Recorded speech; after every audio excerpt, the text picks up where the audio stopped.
YouTube, we're talking college sports in the Deep South, where college football is king, and on the plains of Auburn, the battle cry is War Eagle. Coe Auburn Stewart here for the podcast, talking a little bit about Auburn football as the Tigers get ready for the Oregon Ducks here in just a couple of days.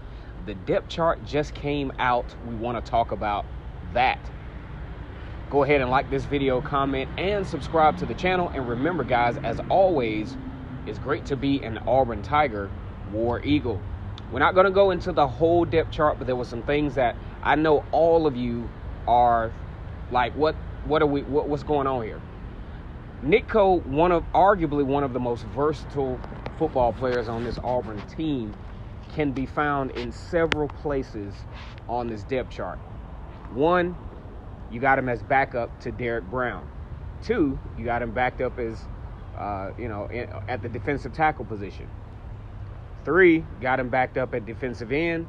And then four, you got him starting at this outside linebacker position that Kevin Steele is not really accustomed to running, because usually when you look at a Kevin Steele run defense, it's usually two linebackers with a nickel back. That's just how it is rolled. But one thing I do like about the prospect of having an outside linebacker is it gives a little bit more stable run support from the linebacker position. Now, Nick Coe is going to be an unusually big linebacker, though. 6'5", 291 pounds.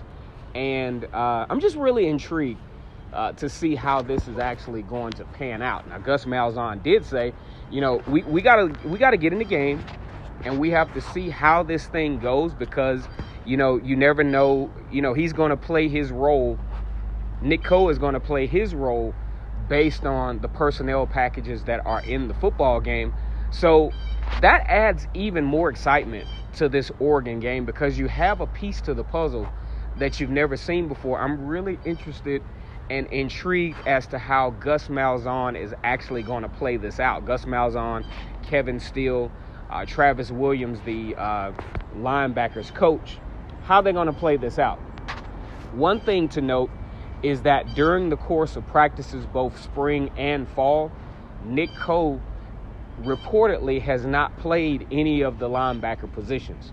So it's just one of those things where we really, really, truly, we'll have to rest with anxiety until the Advocare Classic to really see how this particular element of the game for Auburn is going to pan out.